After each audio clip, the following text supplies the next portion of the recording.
When Ukrainian Maria Pankova exchanged messages with her friend Pavlo Humeniuk back in December, she had no idea the combat engineer was fighting in Russia's Kursk region. 7 days later, she would learn he had gone missing.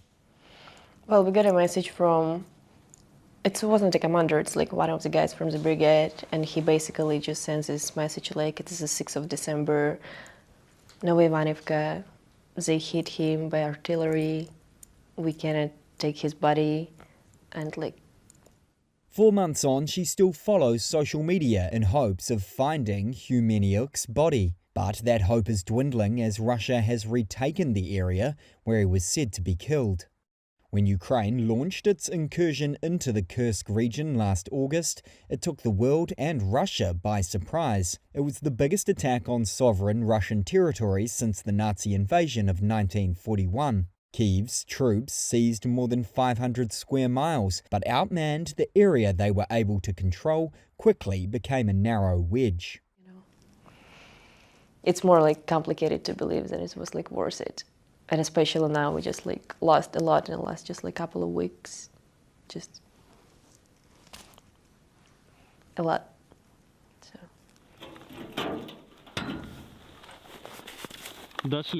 Ukraine's retreat from the Kursk city of Sudzha, recently confirmed by Kyiv, has deepened the public divide on the incursion's benefits.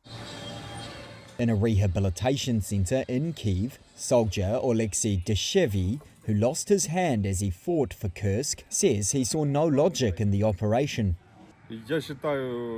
I think we shouldn't have started this operation at all. The units that we've lost in Kursk region could have chased the Russians from the Pokrovsk front all the way to the cities of Donetsk and Luhansk. But if we started, we had to keep going and not lose many units that could have fought them anywhere else along the front. There's no sense in just withdrawing them from Kursk now, or in any of this operation. I don't get it.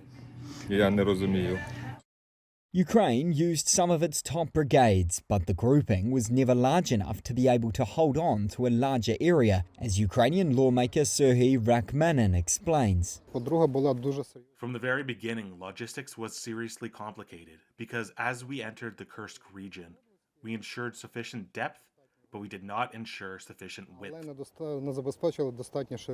However, he believes, and the Ukrainian Armed Forces General Staff said, the operation achieved most of its goals, meant to put pressure on Moscow and boost morale. Ukrainian President Volodymyr Zelensky also said it diverted Russian soldiers and disrupted attempts to create its own buffer zones in Ukraine's northeastern regions. There are no official data available on how many soldiers Ukraine lost in the Kursk region, as details on wartime losses are classified. In December 2024, Zelensky said 43,000 soldiers were killed and 370,000 soldiers wounded since Russia's invasion in February 2022.